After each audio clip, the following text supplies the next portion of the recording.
Sir छुट्टी चाहिए थी। क्यों? गांव के सारे घर कच्चे थे, बाढ़ में ढह गए, मेरा भी। Good morning sir. देखिए, बुनियाद भी पक्की, आपका नया घर भी पक्का, सालों साल चलेगा सर। ठीक है, ले लो छुट्टी।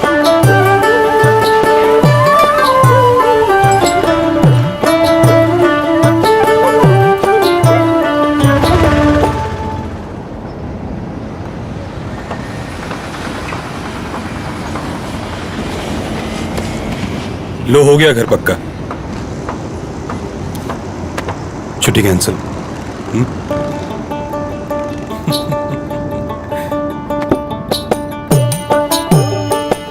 सच्ची खुशी वही होती है जिसकी बुनियाद दूसरों की खुशी में हो। कोणार्क, खुशियों की बुनियाद।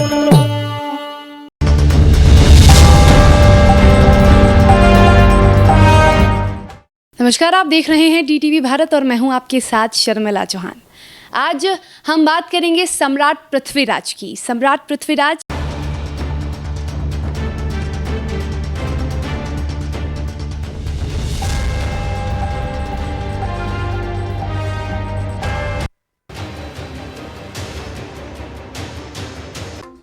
पचहत्तर साल के हुए राजद सुप्रीमो लालू यादव कई सालों बाद परिवार के साथ मनाया खास दिन। राजद ऑफिस में काटा 75 किलो का लड्डू। शुक्रवार को रांची में हुए हिंसा में फंसे बिहार के पथ निर्माण मंत्री ने बताई हमले की दास्तान। गाड़ी के नीचे छिपकर बचाई अपनी जान।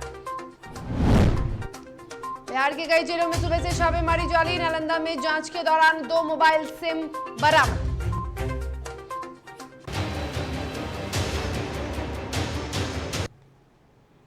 पचहत्तर के हुए लालू यादव। आप देख रहे हैं DTV भारत और मैं शर्मिला चौहान आपके साथ। जी हां, लालू प्रसाद यादव RJD सुप्रीमो 75 साल के हो चुके हैं और ऐसे में कई सालों बाद लालू प्रसाद यादव अपना 75वां जन्मदिन अपने परिवार के साथ मना रहे हैं। यह खास दिन वो अपने परिवार और राजद के तमाम कार्यकर्ता नेताओं के साथ मना रहे हैं। इसी कड़ी में वो पटना स्थित RJD प्रदेश कार्यालय भी पहुंचे थे, जहां उनके जन्मदिन के अवसर पर 75 किलो का लड्डू बनवाया गया था, जिसे राजद सुप्रीमो ने काटा। इस दौरान उनके पुत्र तेज प्रताप यादव, छोटे बेटे और बिहार के नेता प्रतिपक्ष तेजस्वी यादव भी मौजूद रहे।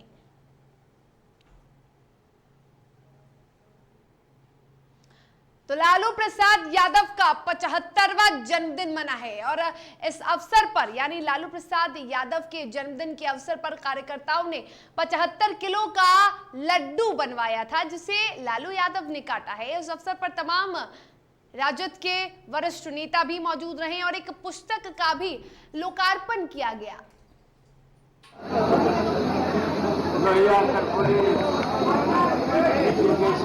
पुस्तकालय यहाँ पर स्थापना किया गया है और इसमें मुझे उद्घाटन करने का मौका मिला है।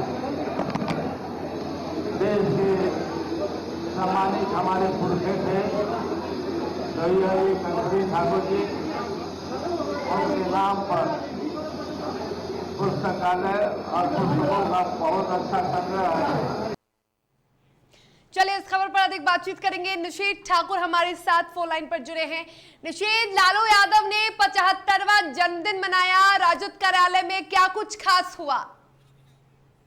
शर्मिला, लालू प्रसाद यादव ने आज अपना 75वां जन्मदिन मनाया है और काफी लंबे वक्त के बाद जो पार्टी के कार्यकर्ता हैं उनके बीच लालू प्रसाद यादव मौजूद रहे अपने जन्मदिन के मौके पर, और जो तमाम कार्यकर्ता पहुंचे हुए थे उनके अंदर काफी उत्साह था और एक 75 किलो का लड्डू ऑर्डर किया गया था, खासतौर पे 75वें जन्मदिन के मौके पर।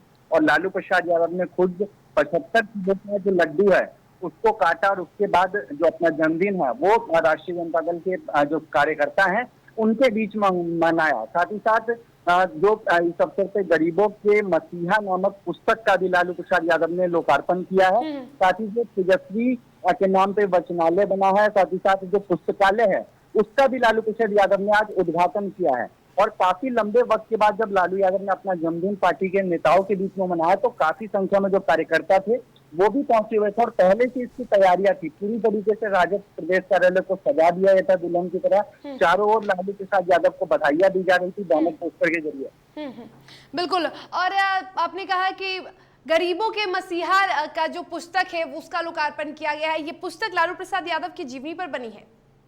बिल्कुल, देखिए गरीबों के मसीहा नामक पुस्तक का जो लोकार्पण किया गया है इसके बारे में लालू प्रसाद यादव की जीवनी के बारे में बताया गया है।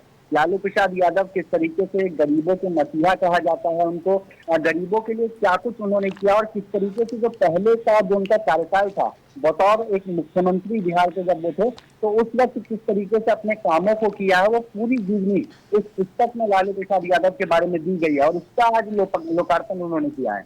चलिए, तमाम जानकारी के लिए बहुत बहुत आपका शुक्रिया निषेध।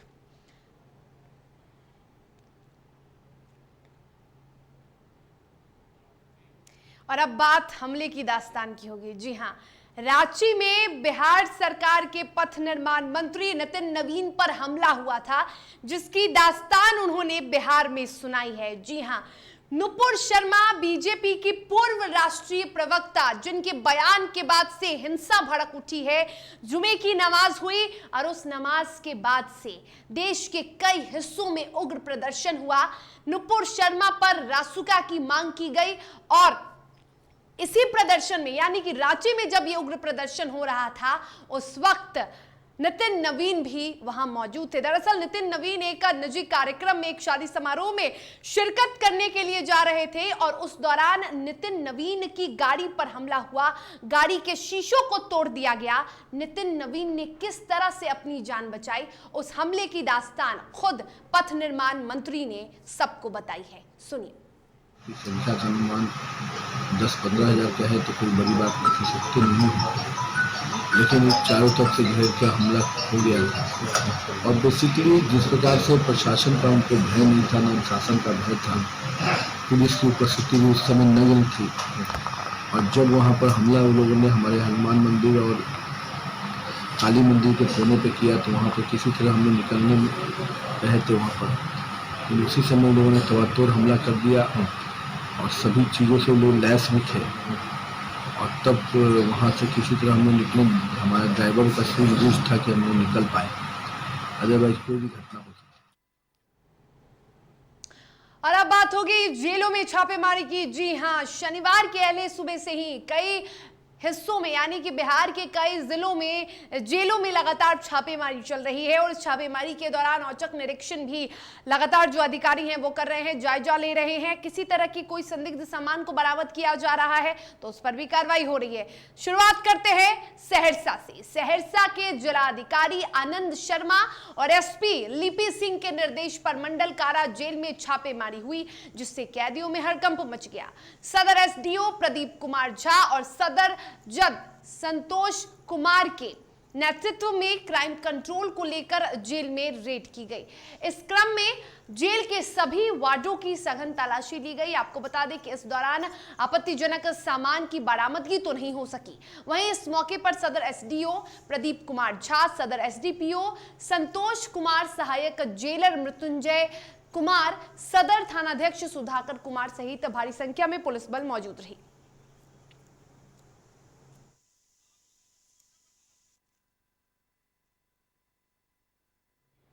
और अब खबर नालंदा की। सहरसा के बाद नालंदा में भी छापेमारी हुई।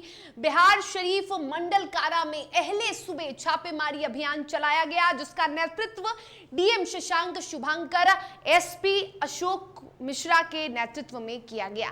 आपको बता दें कि छापेमारी अभियान में डीएसपी सदर डॉक्टर शिबली नोमानी और डीसीएलआर प्रभात कुमार भी मौजूद रहे। इस दौरान डीएसपी ने कई थानों की पुलिस पदाधिकारी और कर्मियों के साथ मिलकर बिहार शरीफ मंडल कारा के सभी वार्डों का सघन जांच किया। जांच के दौरान 2 मोबाइल फोन सिम को जब्त किया गया जिसके बाद मोबाइल को खंगाला जा रहा है।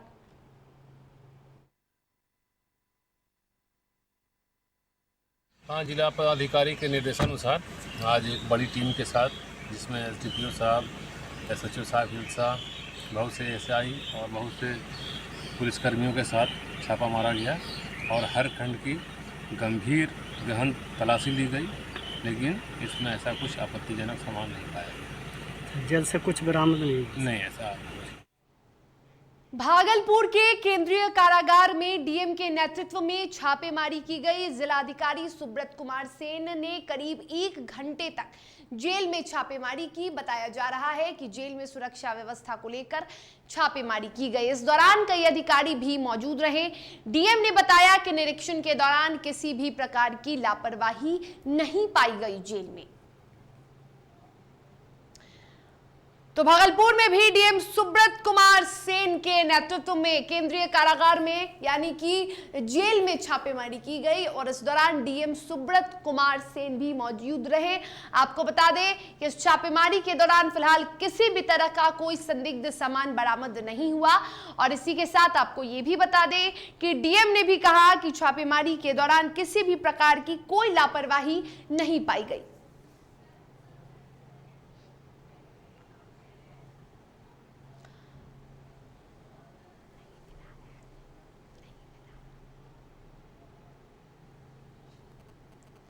तो केंद्रीय कारागार में भागलपुर में छापेमारी हुई और इस दौरान डीएम ने कहा कि कोई लापरवाही नहीं बरती जा रही है। जेल में जायजा लेने के दौरान में ये पाया गया कि फिलहाल सब कुछ सामान्य है और इस दौरान जब जेल में छापेमारी की जा रही थी तो कैदियों के बीच भी हड़कंप मच गया, क्योंकि सिर्फ भागलपुर ही नहीं बल्कि बिहार के कई हिस्सों में यानी कई जिलों में जेलों में छापेमारी हुई है।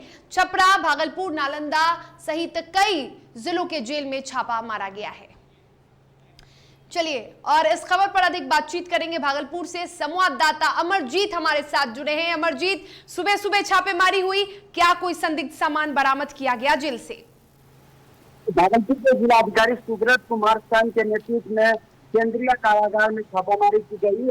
हालांकि केंद्रीय कारागार में किसी भी तरह की जो सामाजिक किसी भी प्रकार की बदलाव वहाँ नहीं पाएगी। हालांकि जिलाधिकारी के साथ साथ वहाँ कई अधिकारी पहुंचे थे।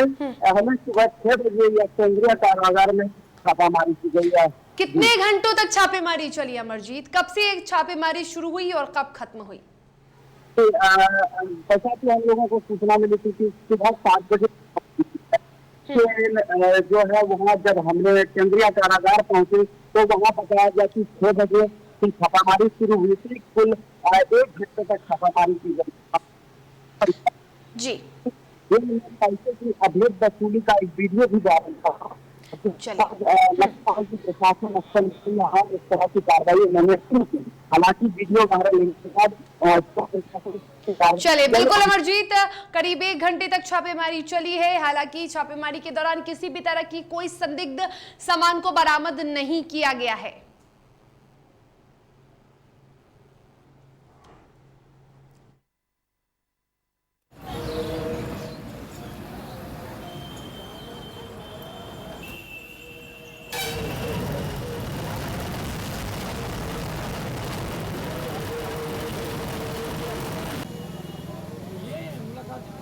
और आपको बता दें कि बिहार में बढ़ते अपराध को लेकर शुक्रवार को मुख्यमंत्री नीतीश कुमार की अध्यक्षता में एक अहम बैठक हुई थी। इस बैठक में गृह सचिव भी शामिल थे, इस बैठक में तमाम अधिकारी भी शामिल थे और इस बैठक में मुख्यमंत्री नीतीश कुमार ने कई दिशा निर्देश दिए। वहीं मुख्यमंत्री द्वारा दिए गए दिशा निर्देश के बाद से ही शनिवार को कई जेलों में छापेमारी की गई। दरअसल बढ़ते अपराध को बिहार में बढ़ते अपराध को लेकर मुख्यमंत्री नीतीश कुमार बेहद सख्त दिखे और बैठक के दौरान उन्होंने कई अहम दिशा निर्देश दिए। आपको बता दें कि इस बैठक में शराबबंदी कानून को लेकर भी कई सख्त निर्देश दिए हैं मुख्यमंत्री नीतीश कुमार ने और इस बैठक में अपराधियों पर कैसे शिकंजा कसा जाए इसको लेकर भी कई कड़े निर्देश अधिकारियों को सीएम नीतीश कुमार ने दिए, जिसके बाद से शनिवार को कई जेलों में यानी कई जिलों के जेलों में छापेमारी की गई और कई जगह पे संदिग्ध सामान भी बरामद किए गए। चलिए और यहां रुकेंगे एक छोटे से ब्रेक के लिए। ब्रेक के बाद लौटेंगे तो आपको कई अन्य जिलों के अन्य खबरों से रूबरू करवाएंगे। जल्द हाजिर होंगे।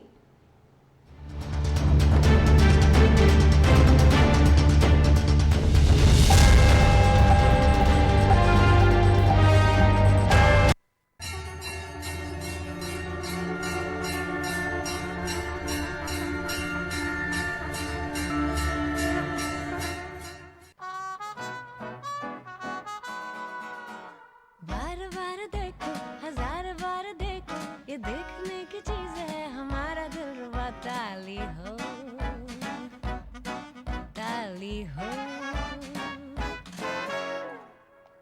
my favorite. I like the way I look. I like this. Your wall looks amazing in this one. The wall. Yeah.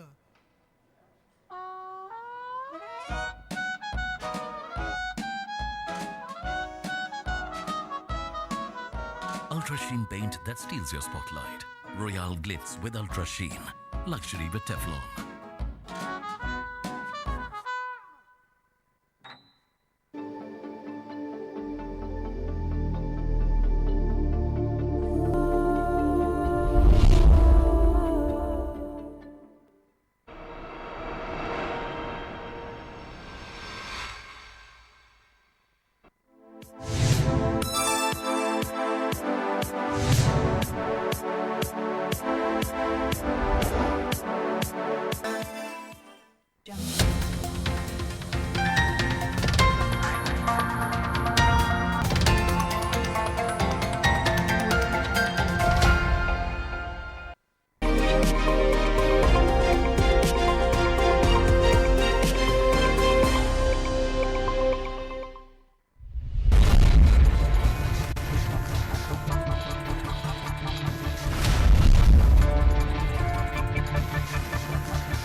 चलिए ब्रेक के बाद एक बार फिर से आपका स्वागत है। खबरों में आगे बढ़ेंगे और बात पटना की होगी। पटना में बेऊर जेल से कुख्यात भवानी तिवारी ने रंगदारी की मांग की थी, जिसके बाद पुलिस ने त्वरित कार्रवाई करते हुए एक आरोपी छोटू उर्फ चमड़ू को गिरफ्तार किया है।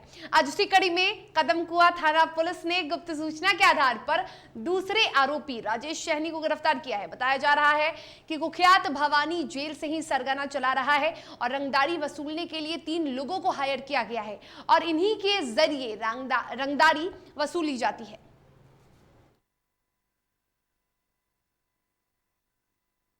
चेकिंग अभियान के दौरान पुलिस को देखकर एक व्यक्ति पुलिस को देखकर अचानक भागने लगा, तो पुलिस को उस पर संदेह हुआ और उसे बल के सहायता से पकड़कर उससे पूछताछ किया गया। उसके साथ एक देसी कट्टा और 2 जिंदा कारतूस पकड़ा गया। चलिए अब खबरों में आगे बढ़ेंगे और बात गोपालगंज की करेंगे। गोपालगंज में ड्रोन कैमरे की मदद से शराब को लेकर घंटों छापेमारी चली। बैकुंठपुर थाना इलाके के आशा खैरा दियारा में पुलिस ने कार्रवाई की है और 4000 लीटर अर्धनिर्मित शराब विनिष्ट किया है। साथ ही एक शराब की भट्टी को भी ध्वस्त किया है। इस दौरान 35 लीटर चुलाई शराब और एक बड़ा गैस सिलेंडर भी बरामद किया गया है। यह कार्रवाई जिला उत्पाद अधीक्षक राकेश कुमार के नेतृत्व में स्थानीय पुलिस और उत्पाद विभाग ने की है।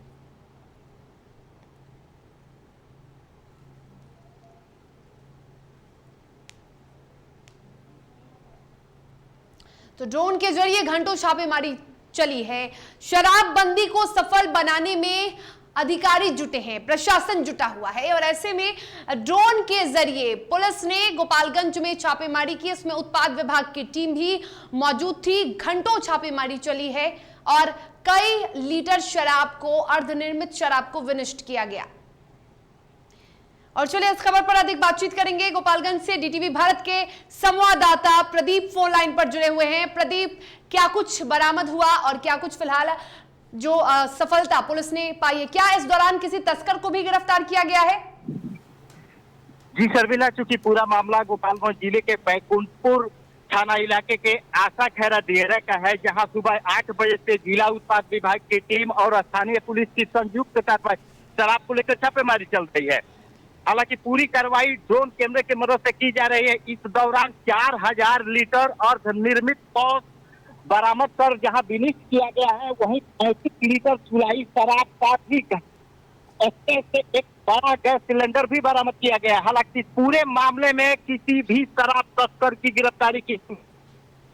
बिल्कुल, तमाम जानकारी के लिए बहुत बहुत शुक्रिया प्रदीप। तो इस पूरे मामले में किसी भी शराब तस्कर की गिरफ्तारी नहीं हुई है, लेकिन बड़ी संख्या में यानी भारी मात्रा में अर्धनिर्मित शराब को भी विनष्ट किया गया है, शराब की भट्टी को भी ध्वस्त कर दिया गया है। चलिए खबरों में आगे बढ़ते हैं, बात पटना सिटी की होगी। पटना सिटी में अपराधी लगातार आपराधिक घटनाओं को अंजाम दे रहे हैं और इसी क्रम में बाईपास थाना क्षेत्र के महादेव स्थान के पास एक खड़े ट्रक में ट्रक ड्राइवर और उसकी बेटी को गोली मार दी गई, जिसमें ट्रक ड्राइवर की मौत हो गई है और बेटा गंभीर रूप से घायल है, जिसे इलाज के लिए पीएमसीएच भर्ती कराया गया है। वहीं पुलिस मौके पर पहुंचकर मामले की जांच कर रही है। मालिक भी है, उसके साथ उसका बेटा जो कि खलासी के रूप में सब काम करता था। बाईपास थाना क्षेत्र के सब्जी मंडी के आसपास घटना हुई है, तो जिसमें उनका बेटा तो अभी घायल है, जिसको पीएमसीएच में भर्ती किया गया है। तो हम लोग के साथ मृत्यु हो गई है। और मुंगेर में बरियारपुर थाना क्षेत्र अंतर्गत घोड़घट गांव में युवक के फायरिंग करने का वीडियो वायरल हुआ, जिसके बाद स्थानीय लोगों की शिकायत पर पुलिस ने त्वरित कार्रवाई करते हुए आरोपी को गिरफ्तार किया। साथ ही आरोपी के घर से छापेमारी कर बंदूक, 2 अर्धनिर्मित पिस्टल और एक खोखा भी बरामद किया है। आपको बता दें कि युवक ने गांव में फायरिंग भी की थी, जिसके बाद अफरा तफरी का माहौल हुआ था।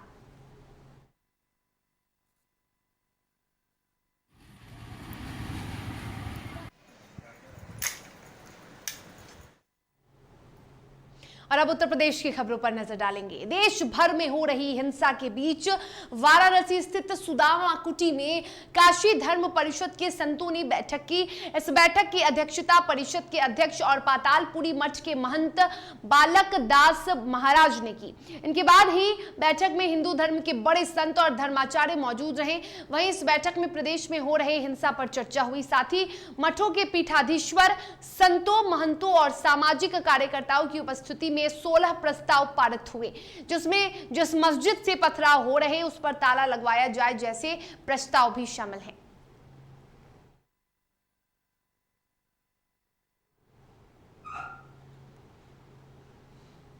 खबर एटा की है, जहां जसरथपुर थाना क्षेत्र के फर्दपुरा गांव में शादी समारोह में रंग डालने के विरोध में मारपीट और फायरिंग हुई, जिसमें महिला समेत 2 लोगों को गोली लगी और करीब आधा दर्जन लोग घायल हो गए। बता दें आपको कि इस घटना में महिला की मौके पर ही मौत हो गई और घायलों का मेडिकल कॉलेज में इलाज चल रहा है। वहीं एसएसपी उदय शंकर सिंह और अपर पुलिस अधीक्षक धनंजय सिंह कुशवाहा मौके पर भारी पुलिस बल के साथ पहुंचे। महिला के शव को पोस्टमार्टम के लिए भेजा गया। मेरे जीजा जी भी है, जो मतलब बारात के साथ आए थे, इन्होंने शादी करवाई है, तो इन्होंने कहा कि भाई रंग मन डालो। बारात ने सबने कहा भाई रंग मन डालो, तो उन्होंने कहा कि रंग तो पड़ेगा। एटा में जमीन के विवाद को लेकर पहले में हुए खूनी संघर्ष के बाद पुलिस की कार्रवाई से गुस्साए पीड़ित परिवार ने ग्रामीणों के साथ मिलकर थाना मारहरा थाने का घेराव किया। पीड़ित पक्ष का आरोप है कि पुलिस अभियुक्तों पर कार्रवाई के नाम पर लीपापोती कर रही है, जिससे अपराधियों के हौसले बुलंद है और वो आए दिन उन्हें जान से मारने की धमकी देते हैं। आपको बता दें कि पूरा मामला थाना मारहरा क्षेत्र के मीरापुर गांव का है, जहां पुलिस की कार्यप्रणाली पर सवाल उठाते हुए पीड़ितों ने ग्रामीणों के साथ मिलकर थाने का घेराव किया। पीड़िता ममता का आरोप है कि गांव के ही अभियुक्त अजय उसके पति और ससुर को लगातार जान से मारने की धमकी दे रहा था।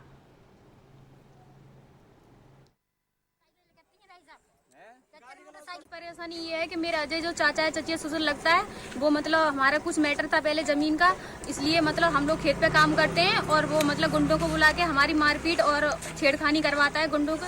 हम आए थे, हमारे घर रात गुंडे आए थे, गेट फेट तोड़ा है उन्होंने, डंडे मारे हैं और 3 फायर किए हैं उन्होंने। हम और हमारी पत्नी सो रहे थे और हमें चाहिए गिरफ्तारी उनकी। इनने मारपीट कर ली अजय ने, अजय की बहू ने, और 6 गुंडे थे गाड़ी में, गाड़ी ले गए, भग गए और हम भागे, राइफल चला रहे हो, हमने कही गोली मन चला दी है। इस वजह से हमसे रात गुंडा आए हमारे बच्चों को मारने के लिए, हमें मारने के लिए, हमारे पति को मारने। सहारनपुर में जुमे की नमाज के बाद बिना अनुमति हंगामा और प्रदर्शन करने वाले प्रदर्शनकारियों की पहचान कर संगीन धाराओं में जेल भेजने का काम शुरू हो चुका है। अब तक 48 प्रदर्शनकारियों को जेल भेजा जा चुका है। सहारनपुर के आईजी डॉक्टर प्रीतिंदर सिंह व्यापार मंडल के लोगों के साथ जिस तरह से शुक्रवार को हंगामा और बवाल हुआ था, उस जगह पर पहुंचे और मीडिया से बातचीत करते हुए आईजी ने बताया कि सहारनपुर में हालात बिल्कुल सामान्य हैं और अब तक 48 45 उपद्रवियों को अरेस्ट कर लिया गया है। आपको बता दें, उपद्रवियों को अरेस्ट करने के बाद इसके अलावा सीसीटीवी फुटेज भी खंगाले जा रहे हैं। उन्होंने प्रयास किया था कि दुकानों के सामने उपद्रव करने का प्रयास किया था।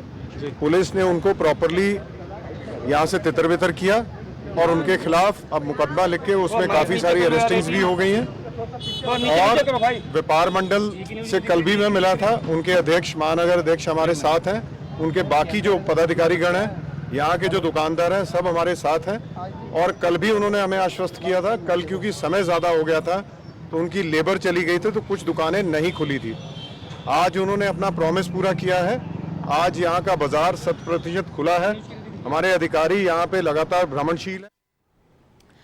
और चलिए अब बात करेंगे झारखंड की। झारखंड के साहिबगंज के लोहंडा गांव में एक दर्दनाक सड़क हादसा हुआ है और इस दौरान तेज रफ्तार से आ रहे ट्रक ने एक महिला को रौंद दिया, जिससे महिला की मौत हो गई। और इसके बाद, इस घटना के बाद आक्रोशित लोगों ने सड़क जाम कर दिया। आपको बता दें कि आक्रोशित ग्रामीण और परिजनों ने घंटों साहिबगंज बोरियो मुख्य सड़क को मुआवजा और कार्रवाई की मांग को लेकर जाम कर दिया। और इधर घटना की सूचना मिलते ही नगर इंस्पेक्टर शशि भूषण चौधरी और पुलिस टीम पहुंची।